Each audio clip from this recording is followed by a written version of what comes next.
Gold's price hit $2,500 an ounce for the first time ever. But then something strange happened. Oh yeah, it is a Friday. I'll explain as we explore.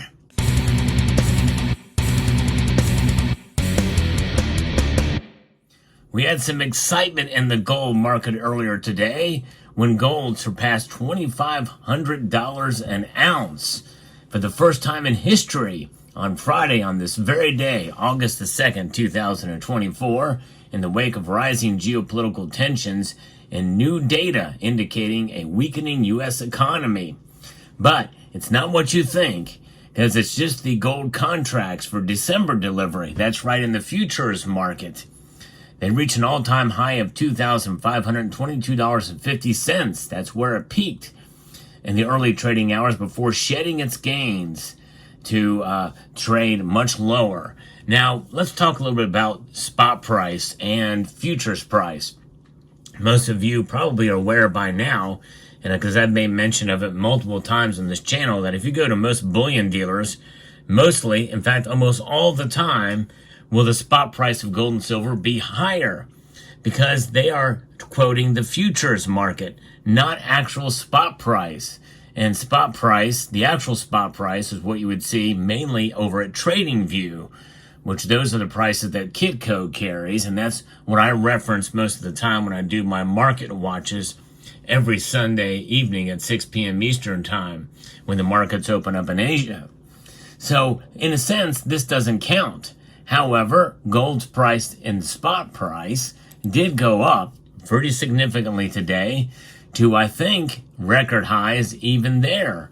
It was within, essentially, $12 or $13 away from $2,500 to $2,478.20 was the high today.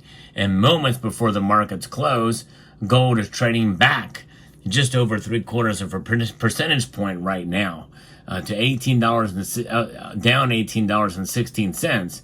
Gold, though, is still well above $2,400 an ounce, $2,428 an ounce right now. Silver is down just 10 cents today. It didn't take quite as big a hit, although it had climbed as well earlier today. In fact, it was up over $29. If $29.30 was its high today, it's now sitting at $28.47. So, yeah, that's pretty amazing to see. So let's get into this a little deeper and see what's going on. We can see that gold price has gone up. Why did they go up? They're under pressure right now, and it was because of the report, the employment report that came out earlier today. But then something else happened. That's right, profit taking, people selling off, people taking profits at the end of the week. And that's typically part of what can be explained for why we have been seeing a really suppressed markets on the Fridays. People they just want to get out over the weekend. You know, I don't know. It is kind of a strange anomaly, but that is the way the paper trade works. Remember, a lot of these market conditions are really due to what's going on with fear in the economy.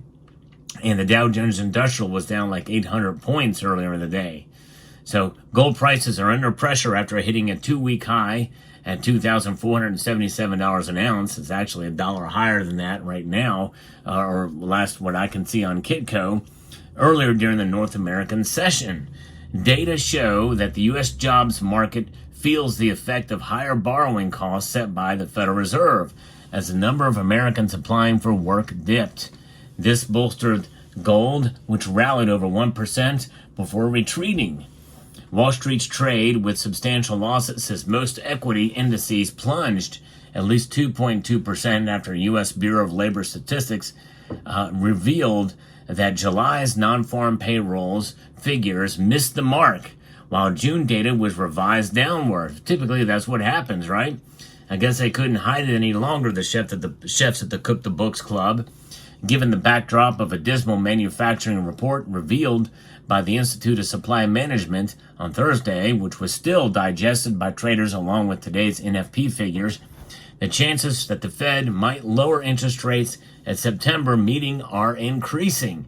Yes, indeed. That's for sure. And that's really what's bolstering these prices to stay up. And aside from the sell-off that we saw today.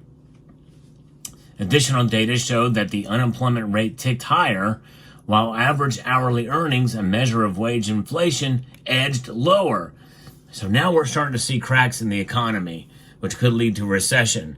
And the politicians don't want that, by the way, which is why I think they're going to still lower rates by a quarter point. Some say that they're going to lower them by a half a point, and in fact, even do that again in September. A full point this year we could see, but who knows?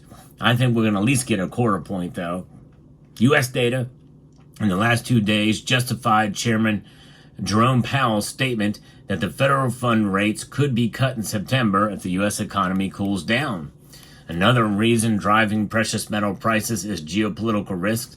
Tensions in the Middle East remain high as Israel awaits a response from Iran and Lebanon following the assassination of the Hamas leader earlier in the week. In fact, we've already seen reports of some missiles coming in from Lebanon, and the Iron Dome taking effect and knocking most of those out.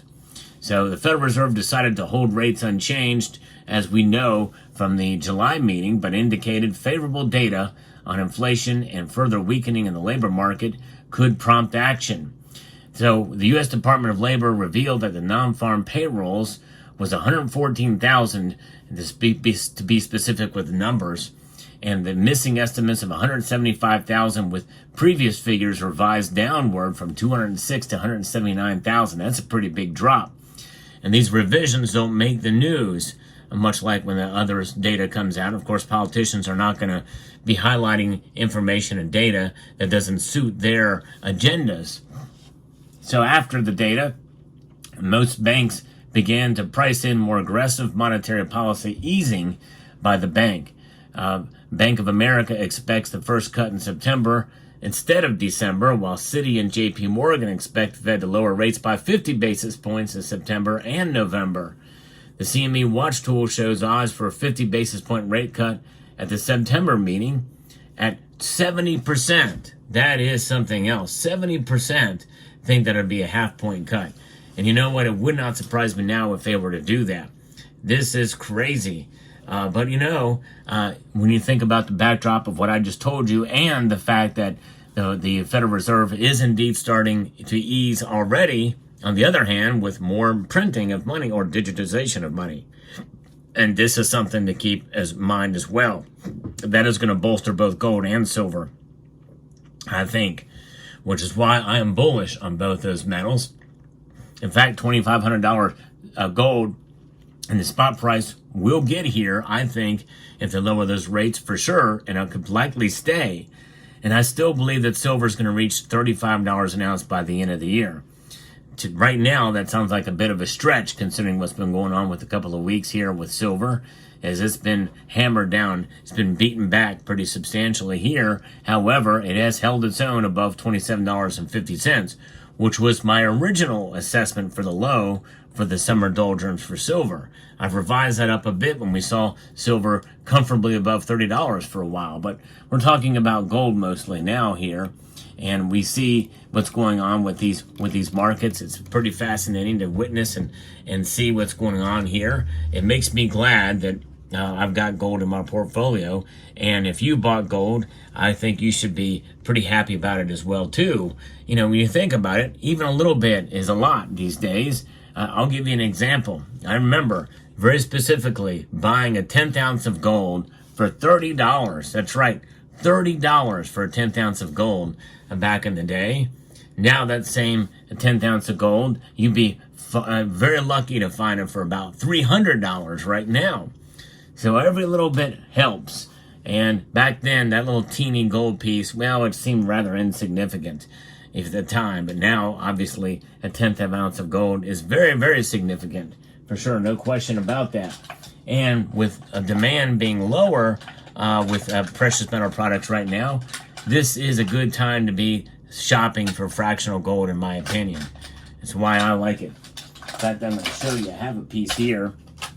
Here's a little 10th of an ounce gold piece. that you can look at, stare at, you know what I mean? This is attainable for most people, tenth of an ounce of gold.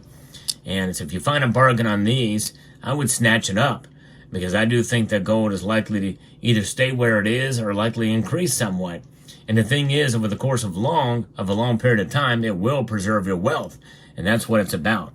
Wealth preservation is key here, folks. And that's really what it boils down to. Wealth preservation and understanding what's going on in the world today with the dollar, which is inflating its way into non-existence. That's what happens to fiat currencies. I don't care what fiat currencies there are out there. All fiat currencies end up dying or being reset or reformed, reinvented. You know, there is a pop star, for those of you old enough to remember, named Madonna, who was famous for reinventing herself. Yes, indeed. Well, that's exactly what what currencies do. Fiat currencies reinvent themselves. Gold does not need reinventing. It exists exactly for what it is and what it has for thousands of years. It is another type of gold you can buy that is very cheap right now in terms of spot price. And these Latin monetary unit 20 franc pieces are beautiful, and they do provide yourself a little bit of a safe store of value at a cheap price. And so there you have it. There's your market report for today. An amazing day in the world of precious metals and in the economy in general. Let me know what your thoughts are in the comment section down below. Hope you found this video informative, insightful, and educational. I'd like to extend a multitude, that means a whole heck of a lot for those of you on Rio Linda, of gratitude to each and every one of you for taking the time to watch, and to encourage you to please rate, share, comment, and speedy with your Ferrari.